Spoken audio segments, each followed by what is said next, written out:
students. I will be talking about the various subjects in mechanical engineering. I am basically a mechanical engineering graduate and subsequently completed my doctorate in mechanical engineering. My knowledge I am going to share by way of these videos which will be coming on your way. This is initially been planned for diploma with some basic concepts, and then subsequently it will be more videos will be added for degree students, as well as those who are appearing for GATE and any other competitive exam in this regards. Many quizzes I will be planning parallelly, which will be important for you, and you definitely will like it. That is my expectation by this particular video. Now the video will be arranged as per the topic, and as I will be declaring the particular topic which will be started with, and I will be posting the videos. Since this is the introductory lecture, I would like to tell you that this video will definitely help you in achieving your goal in your life. Many of the competitive exams which you will be going to follow, I am starting with theory of motion, but in turn, as the time permits, I will be going around with the various subjects which will be helpful for you for appearing and getting through the various competitive exams.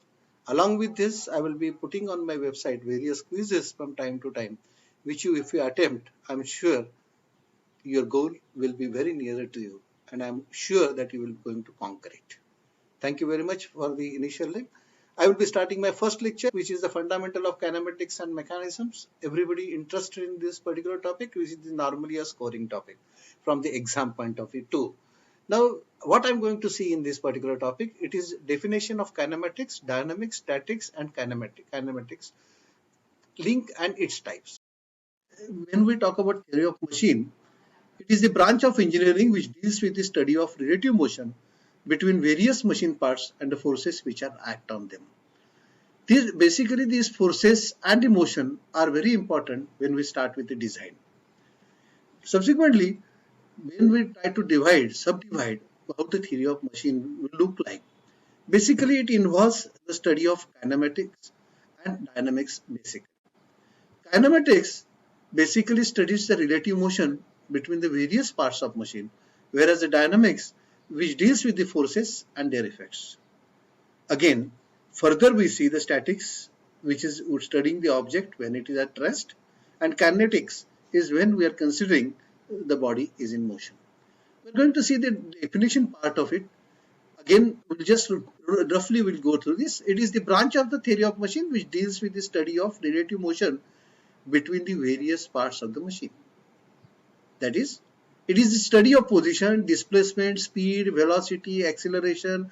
All these we are going to study under this kinematics.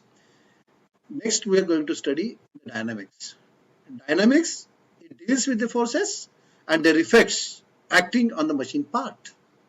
Basically, dynamics effect we are already going to, particularly when the machine parts in motion. That is of utmost importance in this particular case.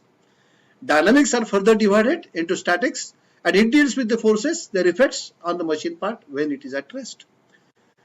Subsequently, kinetics, which is we are going to see, it deals with the inertia forces which occur from the combined effect of mass and motion of the machine parts. Basically, these are the basic classification, where again, in all these statics cases, we are considering the mass of the body to be negligible. Whereas in kinetics, we can see the combined effect of mass and motion of the machine parts. The next thing we are going to see is the first of the definition is kinematic links. Kinematic link or element, basically it is also called as an element. Each part of machine which moves relative to some other part is known as kinematic link or element. A link may be considering of several parts which moves. Kinematic link, when we are going to study, we are going to see basically links is nothing but this consists of many parts. A link may be consistent rigidly fastened together. It may move relative to each other. All these are basically the example. Now the figure here will be a sketch is showing you. It is an example of a reciprocating steam engine, and where piston rod, crosshead constitute one link. Connecting rod with a big and small end bearing constitute the second link. Crank, crankshaft, flywheel a third link, and a cylinder, engine frame and main bearing as a fourth link. These are the different type of links which because we have seen when there is a relative motion exists between them, we call this as a kinematic link. When we go for the classification of this particular type of things, the types of links are rigid link, flexible link, and a fluid link. Let us see the example, the definition. And what is a rigid link? A link which does not undergo any deformation while transmitting motion. Example is connecting rod, crank, and piston, etc. Basically, rigid links is, you can see here is a connecting rod connected to the piston, and the second one is related with the. So rigid link is one which does not undergo any sort of deformation while transmitting motion. As we know, in the nature, there is no body is considered to be a rigid body. That's why we were the cases where very small deformation which can be permitted. Okay, so whenever the deformation of the connecting rod, crank, etc., we're considering there is a very less deformation take place. The example, as we have seen, is the piston and connecting rod and all those things. Next type of link which you're going to see is our flexible link. Flexible link is a link in which it is partly deformed, which does not affect the transmission of motion. Partly deformed means there is a deformation take place. As I told you, in most of the cases, the belt is a best example, which we'll be discussing in coming time. Belt, rope, chain, wire. Let's see, these are some of the parts which deforms. You can see there in the case of chain also, the chain is slightly on the sagging side, on the upwards, whenever the chain is transmitting the motion. In case of bicycle, you might have seen this. So whenever we are talking about this flexible link, they transmit mainly the tensile forces. No other forces they are transmitting. So belt, etc., where we see a sagging motion take place in this particular case, and what we found is that it deforms, and again it will take back its original position. It does not affect the transmission of motion as such.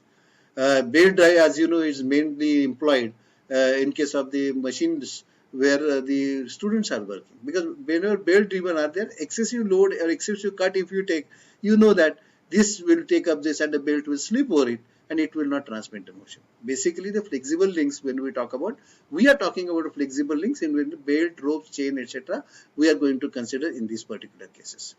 Next type of link is fluid link. A link which transmit the motion from having a fluid as a receptor, and the motion is transmitted by the fluid pressure, either it is by compression or it is by the pressure, as in case of hydraulic presses, jacks. All these are the basically example containing to the fluid links. So when you apply the pressure will be transmitted into the sum. In this case, you can see in a hydraulic jack, this is a larger area where this is the smaller area. When we apply the effort on one side, because of the dimensions of the cylinder, it will transmit motion on the other side, and accordingly the equation of pressure into the divided by area, this will be transmitted in this particular hydraulic jack.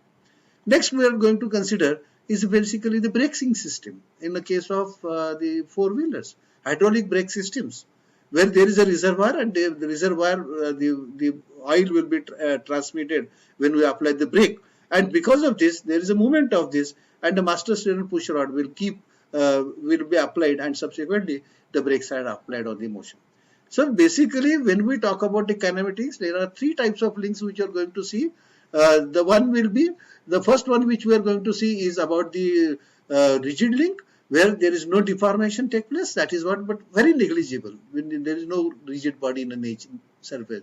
Then we talk about flexible. In a flexible, we talked about various examples, that is belt, rope, chains, etc. And lastly, the one which has been showing on basically the fluid link, which transmit motion through the fluid by pressure or by compression only. This is about the kinematic link, and now we are going to the next part of our discussion, that is the kinematic pair. The kinematic pair is nothing but if the two links of the elements are connected with each other, then they are said to form a kinematic pair. If there is the kinematic pair, when we talk about, it is related with, whenever the kinematic pair we talk about,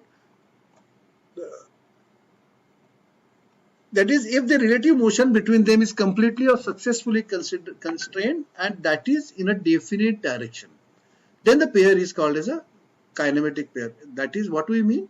Whenever we are constraining the motion between the two parts, here we talked about motion in a definite direction only. Now, based on this, there are three types of the constrained motions. The first one is completely constrained motion. Second one is incompletely constrained motion. And the third will be successively constrained motion. These are the three types of things we are going to discuss now. Completely constrained motion. When the motion between the pair is limited to a definite direction, then the motion is known as completely constrained motion.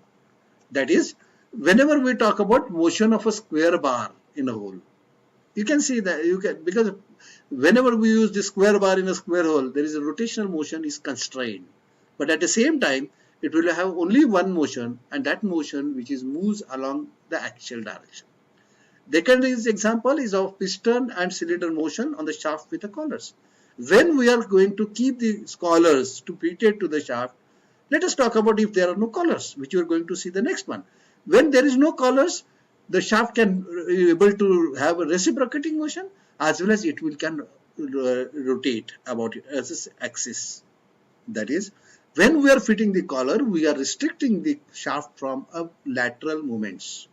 This is very important whenever we want to keep the shaft in a bearing itself. Now, and subsequently the collar is being employed which prevents it from any lateral movement. Clear? So this is a completely constrained motion because we have the motion in only in one direction. Now you can see in this particular case also, a square block with a square hole and a square bar, you can see it will have only a lateral movement. That is only reciprocating type of movement exists in these particular cases.